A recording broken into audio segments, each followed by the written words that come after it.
জনাব আবু আলম মোহাম্মদ শহীদ খান, অনেক বছর ধরে বা অনেক সময় ধরে আমার ধারণা এই প্রশ্নটা রয়ে যাবে যে আমরা এই 2026-এর ইলেকশনটা কেমন দেখলাম। ইলেকশন ইঞ্জিনিয়ারিং নিয়ে প্রশ্ন হবে, ইলেকশনের নিরপেক্ষতা নিয়ে প্রশ্ন হবে, ইলেকশনে ভোট কাউন্টিং নিয়ে প্রশ্ন হবে। বলা হবে যে এই ইলেকশনটা কি আসলে জনগণ যা চাইছে সেইটার প্রতিফলন ঘটছে কিনা, এই ইলেকশনটা সুষ্ঠু হয়েছে কিনা মানুষের, নাকি মানে কখন কিরকম হয়। জনাব আবু আলম মোহাম্মদ শহীদ খানকে আগে আমরা শুনতে চাই। না, ওভারঅল ইমপ্রেশন তো মানুষের হলো যে ইলেকশন মোটামুটি সুষ্ঠু হয়েছে এবং আইন শৃঙ্খলা পরিস্থিতি ভালো ছিল, এবং মাঝখান দিয়ে তো আমরা বিভিন্ন ইঞ্জিনিয়ারিং এর কথাবার্তা শুনি। আসলে হয়েছে কি খালেদ, যখনই কোনো ইলেকশন হয় তখন তো আমরা এই ইঞ্জিনিয়ারিং, সূক্ষ্ম কারচুপি, স্থূল কারচুপি, মিডিয়া কু, এগুলো বহুদিন ধরে শুনছি। যারাই পরাজিত হয় বা যারাই জিতলেও মানে পার্টি জিতেছে, তিনি নিজে জিতেন নাই, তারা মনে করেন তাকে হারিয়ে দেওয়া হয়েছে। তো এগুলো তো আইন আদালতে যাচ্ছে, এই কথাগুলো আলোচনা হবে, কিন্তু এই আলোচনাটা বড় আলোচনা না করে আমাদেরকে এখন সংসদ যেটা হয়েছে, যেহেতু আমরা অনেকদিন পরে একটা সংসদ বসছে, সেই সংসদের মধ্য দিয়ে যদি আমরা সামনের দিকে এগিয়ে যাওয়ার চেষ্টা করি, সেটা হয়তো আমাদের সকলের জন্য ভালো হবে। আমরা এরপরে আরেকটা ভালো নির্বাচন করব তত্ত্বাবধায়ক সরকারের অধীনে, তারপরে একটা আরো ভালো নির্বাচন করব, এইটা আমাদের মোটো হওয়া উচিত। কিন্তু এই যে ইঞ্জিনিয়ারিং, অমুক তমুক, এইসব নানান কথাবার্তা বলে এই ইলেকশনটাকে যদি আমরা প্রশ্নবিদ্ধ করে ফেলি, যদি প্রশ্নবিদ্ধ করতে চাই, অফকোর্স এটা একটা ইনক্লুসিভ নির্বাচন হয়নি, এই ব্যাপারে তো কোনো প্রশ্ন নাই। সুতরাং একটা বড় দল এই নির্বাচনে অংশগ্রহণ করেনি, হ্যাঁ তারা করতে পারেননি, দেশের 60% মানুষ ভোট দিয়েছেন, সেটা নিয়েও আপনি প্রশ্ন তুলতে পারেন যে এখানেও ভোটটা ঠিক মতো হয়েছে কিনা। বাট ওভারঅল ইমপ্রেশন ইলেকশন হয়েছে, এবং ইলেকশনে মানুষ ভোট দিয়েছে, এবং ইলেকশনের রেজাল্টের পরে মানুষের প্রতিক্রিয়া কিন্তু সাধারণ মানুষের, রাজনৈতিক দলের প্রতিক্রিয়া তো আর সব প্রতিক্রিয়া নয়, সাধারণ মানুষ, সাধারণ ভোটারদের প্রতিক্রিয়া এমন নয় যে তারা প্রতারিত হয়েছেন। ওকে, অ্যাডভোকেট সুব্রত চৌধুরীর কাছে একটু জানতে চাইবো যে ইলেকশনটা আসলে কেমন হয়েছে। ইঞ্জিনিয়ারিং, আসলে আমরা আমাদের শব্দাবলিতে নতুন নতুন শব্দ যোগ হয়, সূক্ষ্ম কারচুপি, স্থূল কারচুপি, এইবার আসে ইঞ্জিনিয়ারিং, কিন্তু এইবার একটা নতুন স্লোগান শুনলাম, ভোট যার যার গুণাগুন্তি আমার। মানে এইটা এইটা নাকি এইটা আমি শুনছি যে এইটাও একটা চলছে যে, এবং কেন নাহিদ পাশ করলো, কেন নাসির পাশ করলো না, কেন ঢাকায় উমুক জিতলো তমুক জিতলো না, কেন মামুনুল হক ফেল তো উমুক পাশ, ওরকম নানা ধরনের কথা মানে নানাভাবে শুনছি। এবং আমার কাছে যেটা শোনা সেটা হচ্ছে, অ্যাডভোকেট সুব্রত চৌধুরী আবার বলি, আমার কাছে যেটা শোনা সেটা হচ্ছে যে যদি কোনো ইঞ্জিনিয়ারিং হয়ে থাকে, আসলে হয়তো হয়েছে, সেটা সবাই মিলেঝিলে করছে। মানে আসলে আমি যদি বলি 54 বছরের পরে আমরা একটা গ্রহণযোগ্য নির্বাচন, অত্যন্ত ভালো নির্বাচন হয়েছে, এটার মধ্যেও নানা রকমের কথাবার্তা হচ্ছে, এবং এটা অধিকাংশ ক্ষেত্রে আমি দেখি জামাতিদের পক্ষ থেকে বলা হচ্ছে, কারণ তারা চাইছিল এই নির্বাচনকে আরো ব্যাপকভাবে কলুষিত করা।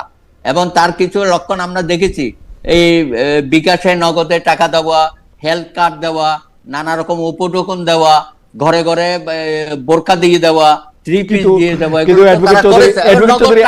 আপনি কি একটু একচোখা মন্তব্য করতেছেন কিনা এই জিনিসগুলি কি বিএনপি করে? এইগুলি কি বিএনপি করে নাই? জামাতে ইসলামী যে হারে 1000 কোটি টাকা নিয়ে মাঠে নেমেছিল, প্রত্যেকটা কনস্টিটিউয়েন্সিতে তারা কোটি কোটি টাকার বাজেট ছিল, সুতরাং এত কিছু করার পরও তারা সরকার গঠন করতে পারে নাই। এই জন্যই তারা এখন এত বেশি ইয়ে হয়ে গেছে, নানান ভাবে এখন এই নির্বাচনটাকে প্রশ্নবিদ্ধ করার চেষ্টা করছে। তবে কোন কোন ক্ষেত্রে আমিও মনে করি জামাতে ইসলামী বিভিন্ন জায়গায় তারা নিজেরাই ইঞ্জিনিয়ারিং করেছে এবং নিজেরাই এগুলো নিয়ে বেশি প্রচার করতেছে। বিএনপির দিক থেকে কিন্তু এত বেশি কথাবার্তা বলা হচ্ছে না, 2-4টা মামলা হয়েছে, না না বিভিন্ন আসনে যে তারাও হেরে গেছে, সেখানে কিন্তু সঠিক নির্বাচন করতে পারে নাই, টাকা পয়সা যাচ্ছে তাই তারা এগুলো খরচ করেছে। তো যাই হোক, এখন কিছু মামলা হয়েছে হাইকোর্টের ট্রাইব্যুনালে, আমরা ভবিষ্যতে দেখবো এইসব ব্যাপারে কি হয়। তবে আমার মনে হয় যে ঢালাভাবে নির্বাচনটাকে প্রশ্নবিদ্ধ করলে এটা দেশ এবং জাতির জন্য ক্ষতি হবে, এটা করা উচিত না।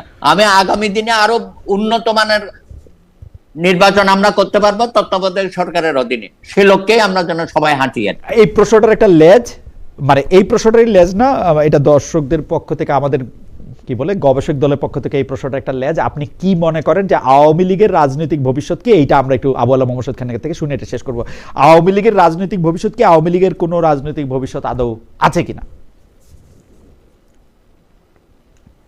আওয়ামী লীগ তো একটা অনেক বড় পার্টি এবং সবচেয়ে পুরানো দল এই দলগুলোর মধ্যে। জামাতের চেয়ে বয়স কম, এটা ঠিক, জামাতের আরো পুরানো দল। এবং আওয়ামী লীগের যে কর্মী সমর্থক আছে, আওয়ামী লীগের যে কর্মী সমর্থক আছে সেটা তো আমরা জানি 40%, কেউ 30%, সবচেয়ে কম বললে 30%-এ নামেন কেউ কেউ। তো সুতরাং আওয়ামী লীগ যদি তাদের রাজনীতিটা ঠিকভাবে করতে চায়, তাদের যে ভুল ভ্রান্তি, সীমাবদ্ধতা, ত্রুটি বিচ্যুতি, একটা আত্মসমালোচনা, সেই সব করে আওয়ামী লীগ যদি তার রাজনীতি করতে চায়, আমার মনে হয় যে আওয়ামী লীগের রাজনীতিতে ফিরে আসার সুযোগ আছে। অ্যাডভোকেট সুব্রত চৌধুরী কি মনে করেন? না না, আওয়ামী লীগ তো এটাকে তো আপনি ধ্বংস করে দিতে পারবেন না। এটা তো তৃণমূলের ছড়িয়ে ছিটিয়ে আছে। তো আমার মনে হয় এই বিগত 17 বছর যারা লিডারশিপে ছিল, তাদেরকে জনগণ দেখতে চায় না। নতুন লিডারশিপ আনতে হবে, নতুন leadership, okay. নতুন লিডারশিপ আনতে হবে, যারা নষ্ট হয় নাই, পচে যায় নাই। কিন্তু 17 বছরের আওয়ামী লীগ তো ধ্বংস করে দিয়ে গেছে, কি বলবো, প্রতিষ্ঠানগুলোকে অ্যাডভোকেট সুব্রত না, আওয়ামী লীগকেও ধ্বংস করছে। আওয়ামী লীগকেও ধ্বংস করছে, রাইট। এইটা তো আমি আপনার সাথে একমত। আপনি লিডারশিপের চেঞ্জের কথা বলতেছেন, অ্যাডভোকেট সুব্রত চৌধুরী এবং জনাব আবু আলম শহীদ খান বলছেন যে ভুল ভ্রান্তিগুলি যদি অ্যাড্রেস করে নতুন রূপে যেটা আসতে পারে, তাহলে আসলে রাজনীতিতে আসতেও পারে। আমরা এটা দেখি যে পর ভবিষ্যতে এটা কি হয়। অ্যাডভোকেট সুব্রত চৌধুরী, আপনাকে অনেক ধন্যবাদ। জনাব আবু আলম শহীদ খান, আপনাকে অনেক ধন্যবাদ। যেসব দর্শকরা আমাদের সঙ্গে ছিলেন, অনেক মন্তব্য করেছেন, অনেক ভালো কথা, আপনাদেরকে ভালো কথাই বলেছেন, আমাকে দুই একটা খারাপ না না ঠিকই আছে। তো আপনাদেরকে ধন্যবাদ জানিয়ে আমরা শেষ করছি। নিশ্চয়ই